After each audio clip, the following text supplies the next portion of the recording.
Re entry വിസയിൽ നാട്ടിൽ പോയവർക്ക് ചില സാഹചര്യങ്ങളിൽ കൃത്യസമയത്ത് തിരികെ സൗദിയിലെത്തുവാൻ സാധിക്കാതെ വരാറുണ്ട്. കാലാവധി തീരും മുമ്പ് സൗദിയിൽ തിരിച്ചെത്താതിരുന്ന പ്രവാസികൾക്കായിരുന്നു നേരത്തെ 3 വർഷത്തെ ഇടവേള ആവശ്യമായി വന്നിരുന്നത്. എന്നാൽ ഇക്കഴിഞ്ഞ ജനുവരി 16 ചൊവ്വാഴ്ച അധികൃതർ ഇത്തരം നിബന്ധന മാറ്റുകയും കാലാവധി നോക്കാതെ ആർക്കും എപ്പോൾ വേണമെങ്കിലും വീണ്ടും സൗദിയിലേക്ക് പുതിയ വിസയിൽ വരാമെന്ന് അറിയിച്ചിരുന്നു. ഇത് സംബന്ധമായി മാധ്യമങ്ങളിൽ വാർത്ത റിപ്പോർട്ട് ചെയ്തിട്ടും പ്രവാസികളുടെ സംശയം മാറിയിരുന്നില്ല. നേരത്തെ റീ എൻട്രിയിൽ പോയി സൗദിയിൽ തിരിച്ചെത്തുവാൻ സാധിക്കാതിരുന്ന നൌഷാദ് മങ്കട അധികൃതരുടെ പ്രഖ്യാപനത്തിന്റെ പശ്ചാത്തലത്തിൽ കഴിഞ്ഞ ദിവസം ജിദ്ദയിൽ പുതിയ വിസയിൽ എത്തിയിട്ടുണ്ട്. 2 വർഷം മുന്നാണ് നാട്ടിലേക്ക് പോയത്. റീ എൻട്രിക്കാണ് പോയിരുന്നത്. പിന്നെ ചില സാങ്കേതിക കാരണത്താൽ തിരിച്ചു വരാൻ പറ്റിയില്ല.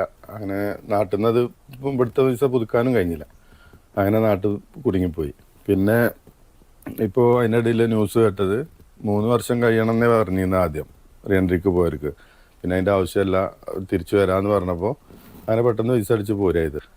പിന്നെ പ്രശ്നമൊന്നുമില്ലാതെ ഇവിടെ ഇറങ്ങുകയും ചെയ്തു. ഇപ്പോഴും നാട്ടിൽ ആൾക്കാർ പറയുന്നുണ്ട് പിന്നെ അത് ശരിയായിട്ടില്ല, റെഡി ആയിട്ടില്ല, തിരിച്ചു വരാൻ കഴിയില്ല, കുറച്ചും കൂടി കഴിയേണ്ടി വരും എന്നൊക്കെ പറഞ്ഞത്. പക്ഷേ അതിനുള്ള തെളിവാണ് ഞാൻ ഇവിടെ വന്നിറങ്ങിയിരിക്കുന്നത്. പ്രയാസമില്ലാതെ സൗദിയിലേക്ക് വീണ്ടും പുതിയ വിസയിൽ എത്താനാകുമെന്നാണ് നൌഷാദ് സാക്ഷ്യപ്പെടുത്തുന്നത്. Jafar Ali, Palakkode, Mathrubhumi news, Jeddah.